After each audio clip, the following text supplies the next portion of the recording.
Hey everybody, it's low carb and keto nutrition specialist Amy Berger bringing you, as always, keto without the crazy. I did a video not long ago called Stop Defending Keto. I'll put a link in the notes so you can watch it if you missed it when it came around. But it was my take on how to deal with the haters and the naysayers and the people in your life who are so concerned about your health because you're doing, this crazy, dangerous, fad keto diet. Never mind that you've lost 50 or 80 or 100 pounds. Never mind that your type 2 diabetes is gone or you're off 3 or 4 medicines. Never mind that your heartburn and joint pain are gone, that your skin looks radiant and all this great stuff. They're very worried about you doing this keto diet. Okay, that was the stop defending keto video. Today, let's shift focus to something related but going in a slightly different direction. What about when you get attacked or you get some hate from other people doing keto or other people doing carnivore, whatever your flavor of carbohydrate restriction is? How do we navigate these things? Well, let's talk about other people's opinions. There's a saying, I didn't come up with it, I wish I did, but opinions are like buttholes. Everyone has one, and most of them stink. If you don't like the word butthole, please feel free to substitute the A word that I don't want to say because, this is a family show. I don't want to have to mark it explicit, but opinions are like holes. Everyone has one, and most of them stink. So that being said, and I do have a tiny bit of notes, a little square of notes here. There is no one right way to do keto or carnivore for that matter. There's no one right way to do it. There is only the way that works best for you or the way that you want to do it.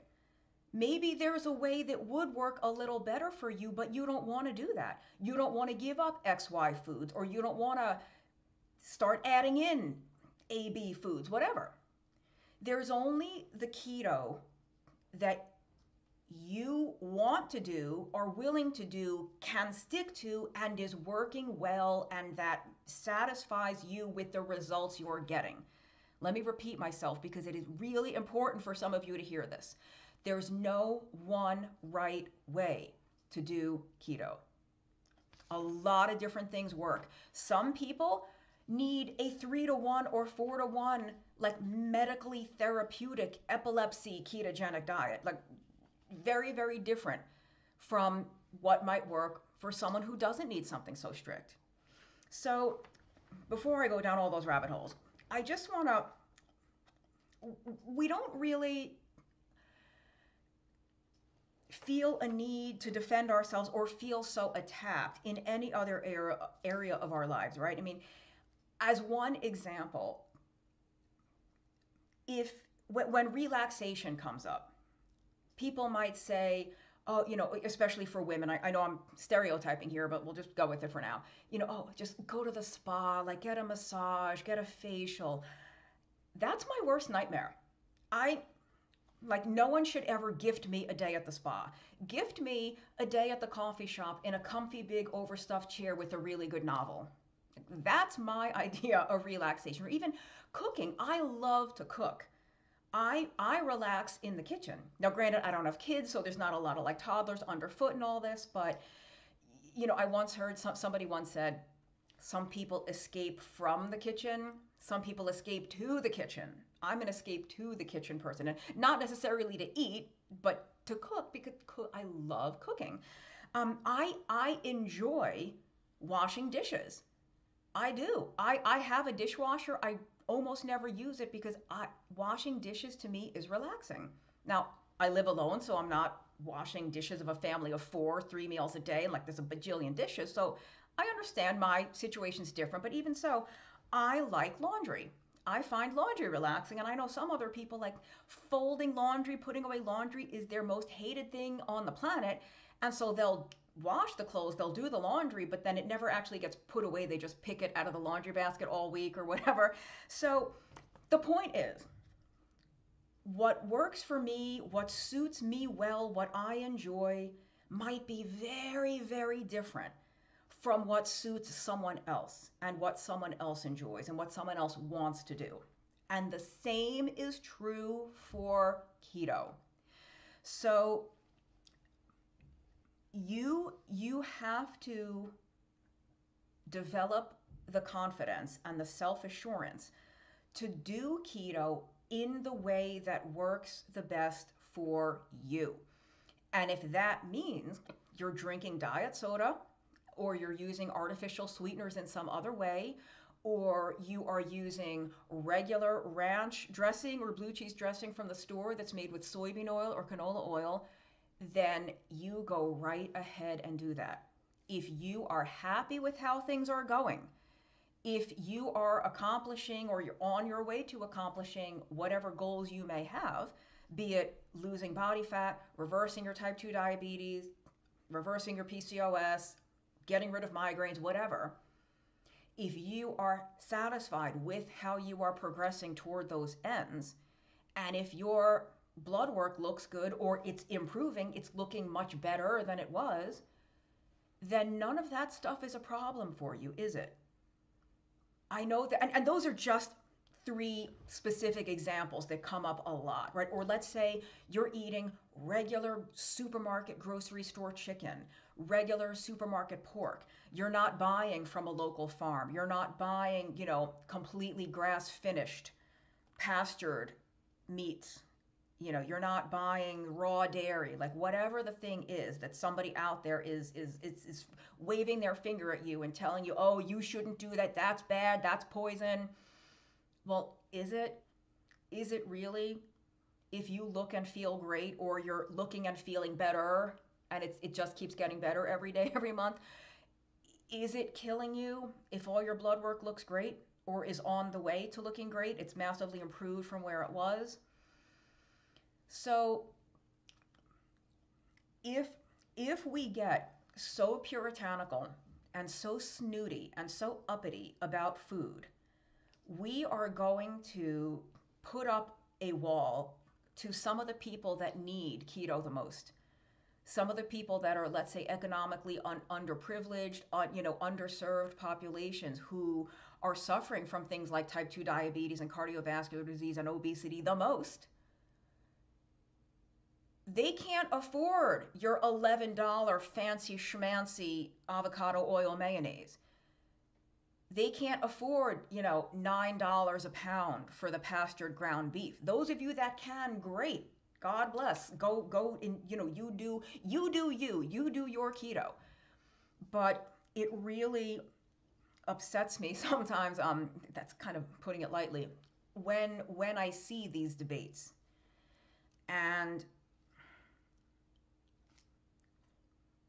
if somebody has lost 20 pounds, 50 pounds, 100 pounds, if somebody's A1C has dropped 2, 4, 6 points, if somebody is off their blood pressure medicine, if somebody is feeling better than they have in years, and they're drinking the diet soda, and they're putting Splenda or Sweet and Low or something in their coffee, and they're doing the regular salad dressing, and they're getting burger patties from McDonald's, and they're getting rotisserie chicken from the supermarket, how can we possibly say that what they're doing is bad or dangerous or they shouldn't do it that way?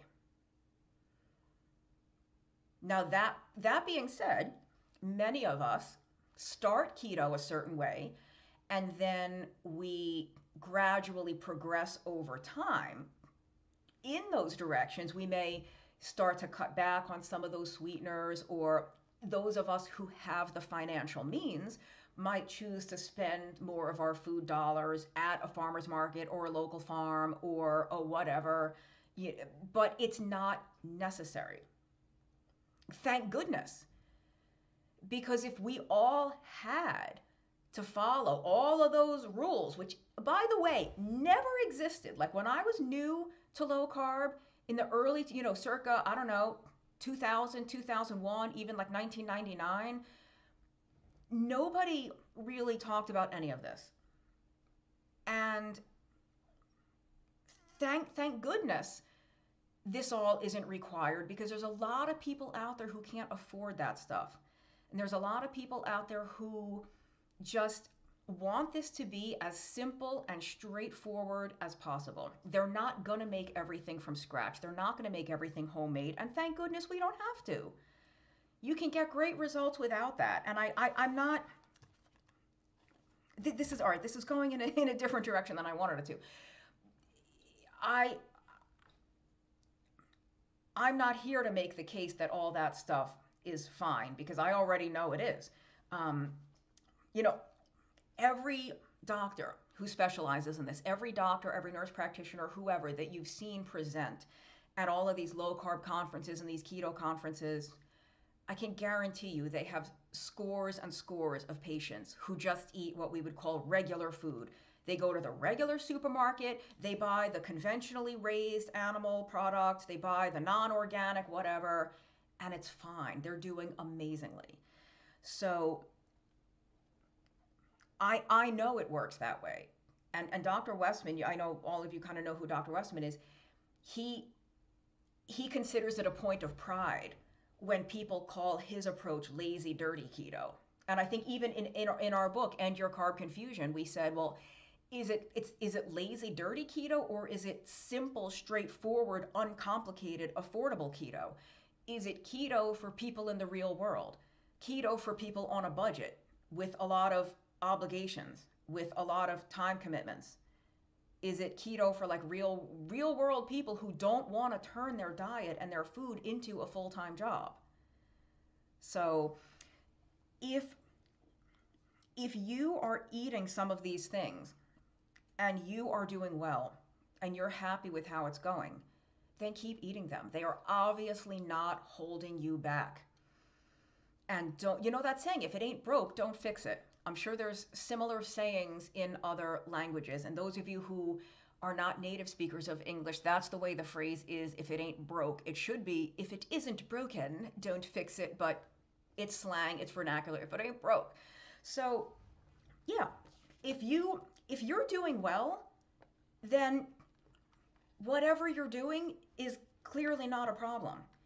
So try not to be swayed, try not to be, to become afraid or to doubt yourself.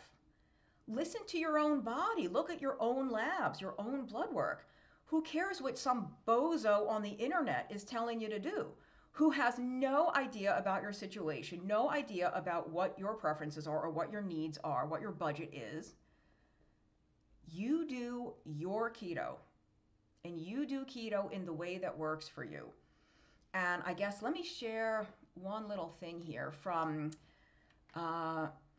Nick Norwitz. So there's this young gentleman, Nicholas Norwitz. He's already a PhD from Oxford, for God's sake. I think he was the valedictorian of his graduating class at Dartmouth, and now he's in medical school at Harvard. So not exactly some slacker. He has an excellent YouTube channel where he does a phenomenal job of debunking nonsensical research papers. And so he's on YouTube. He also has a very, very nice Substack for those of you that like to read essays and sort of blog post type things. If you're a Substack person, go to Nick Norwitz, Norwitz. But I'll put links to all of this. I want to read you just one tiny sentence from one of his most recent Substacks where he was dissecting a recent study that made it look like there was an increased risk for type 2 diabetes from heme iron, which is the type of iron found in animal foods like red meat, as one example. And so there was a similar, well, not similar, but like there was a fear-mongering alarmist study that came out not all that long ago about erythritol. Erythritol is linked to higher, I think it was clotting. I don't even remember because it was nonsense, so I didn't pay much attention to it.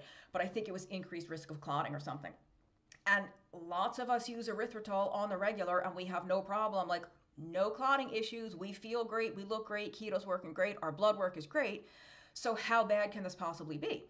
And Nick said it, I could not have said it better because these studies, and I'll do a video on this maybe sometime in the future, like how to make sense of a study or when to just not even bother trying to make sense of it. Like it's not even worth your time to try to look at it because there's constantly these associational studies of X thing causes Y disease, or A thing raises B marker in the blood that causes C disease.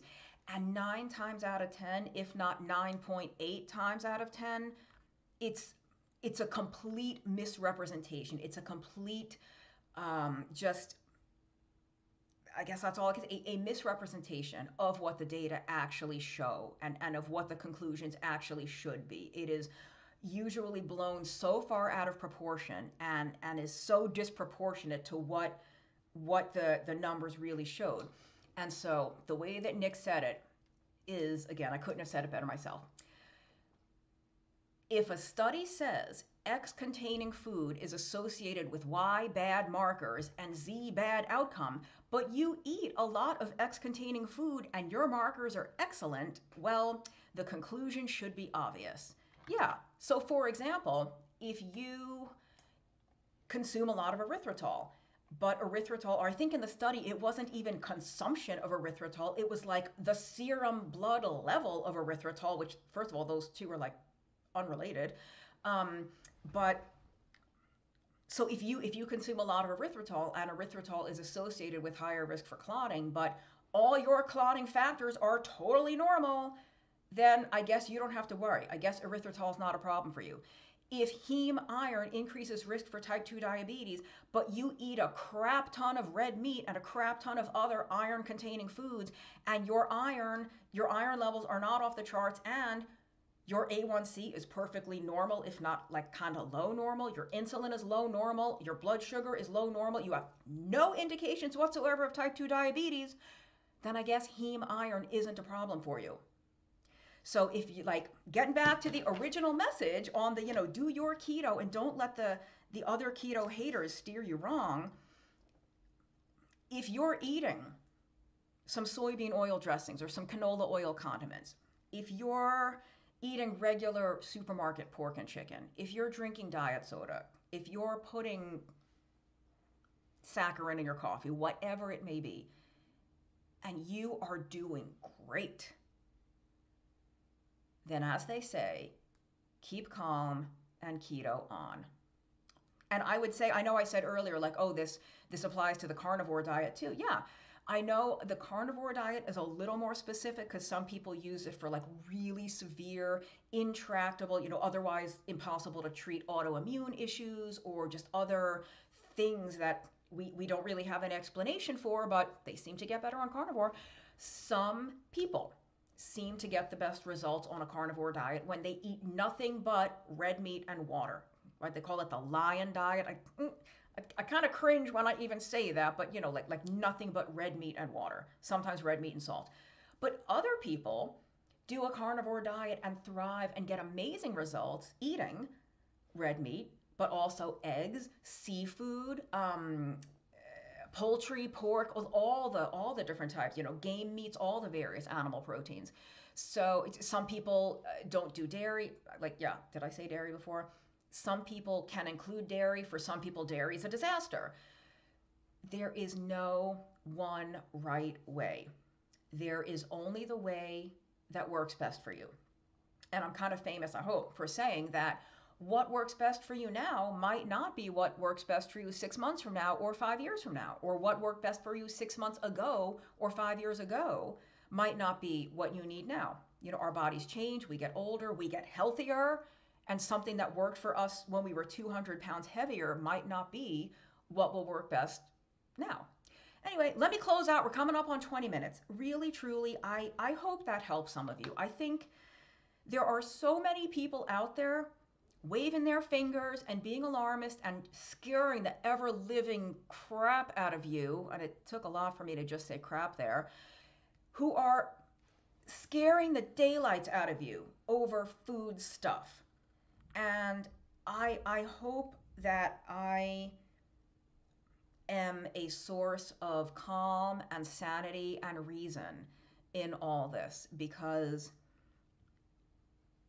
I think there's not enough of us. I think that we are in the grave, grave minority, and I wish we weren't. So until next time, keep the crazy out of your keto. And if you want to learn a non-crazy way to do keto, if you need some help doing keto, if you are falling into this category of, I'm overwhelmed, I have no idea what to believe, I kind of want to do keto, but I'm also kind of sick of it because everybody is so nuts and so insane and so hyperbolic. Like I don't really even know that I want to be in this keto world if that's how people are. If you want to get back to simplicity and get back to clarity and get rid of your apps and your spreadsheets and your macro counter and your ketone meter and all your check out the Keto Made Simple Masterclass from Adapt Your Life Academy. It is created and taught, well, created by myself and Dr. Westman and myself, taught 90% by Dr. Westman, and I am there for Q&A sessions, live sessions. There is a private support group where I'm in there daily answering questions, giving people help troubleshooting. So if you feel like your keto is out of control, or if you've never done keto and you want to do it right straight from the start, or if you've been doing keto and you feel like you're all over the map, then definitely check out the Keto Made Simple Masterclass. There's a link in the notes. The next cohort is October 2024, but get on the wait list now, because if you get on the wait list, we will notify you as soon as enrollment opens. And pro tip for you, you will get a seat. You are guaranteed a seat if you're on the wait list. It's not like, ooh, I hope I get in. I hope I get in. Everybody's going to get in. We want the more, the merrier. But just getting on the wait list will put you into our system so that when the course is open, we can send you an email like, hey, time to enroll in Keto Made Simple. All right. Thank you so much.